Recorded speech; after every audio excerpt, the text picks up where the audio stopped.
So, Doom 64. Let's take a look at this one. So, Doom 64 came out in 1997 on the Nintendo 64, and until 2019, it was exclusive onto that console. That year, it came out on the PlayStation 4, Switch, and of course the Xbox One. And of course, the question is, was Doom 64 good? Well, Doom 64 is a interesting game. Interesting because it does have potential, but also interesting because it often is seen as probably one of the more forgotten Doom games. Because you have the first two classics that everyone loves.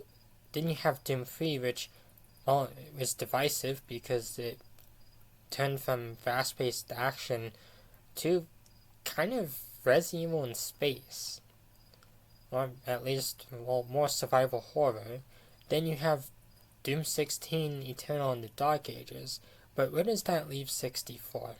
Well, it leaves it in an interesting position, because it is an interesting game, but there are some flaws with this one. So, let's take a look at it. So, what's the story? Well, like previous games, Doom 64 doesn't really have much of a story, other than the fact that demons somehow came back alive, and it's up to you to kill them again. And that's pretty much it. Level design in this game is fairly good for the most part. The returning demons do make quite a few levels quite challenging, even on the easier difficulties. And the new designs are also pretty cool. There's also new weapons that are added with this one too. Overall, they were pretty interesting. I do like the Unmaker, but it's not as powerful unless you get all the parts for it. And of course, the final boss itself is also a bit annoying to deal with too, unless you prepare. But also, some of the returned demons, I feel they lost some of the magic with the new designs. Mainly the Cacodemon and of course Pain Elemental, but the Pinkies and Imps do look pretty cool. Doom 64 is also missing some enemies like the Archvile and the Revenant, and of course the Chain Gunner.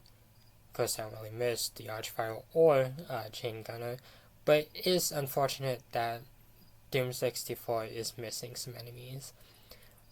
Overall, I think it was a pretty decent game. There's not really much to say about this one compared to the previous two, but for what it was, Doom 64 was a fairly interesting Doom game. While it might be forgotten by some or kind of passed off as a bit of a disappointment, I think Doom 64 did have some potential, and it was really cool that they did have a Doom game on a Nintendo system. Of course, other Doom games would find a way to Nintendo systems, but this was a good starting point for the series. Of course, the question is, how does it compare to other Doom games? I think as of now, this is probably my least favorite entry. Not in terms of quality, but just because other games had so much more to offer. Doom 1 still remains a timeless classic, and Doom 2 is much more than that, and a huge improvement on the first one. And Doom 3, while it was a bit of a controversial change to the series, is still a pretty fun game.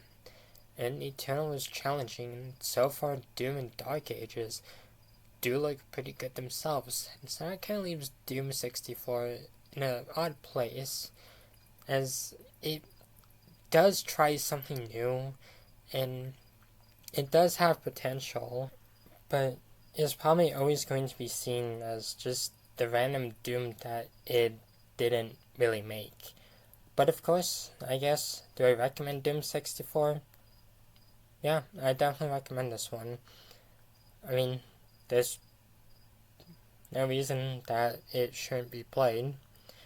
It's on every console at this point, and actually pretty easy to find. So overall, I would definitely recommend this one. And I guess that's really all I have to say about this one. It's a pretty decent game. It has some really good ideas.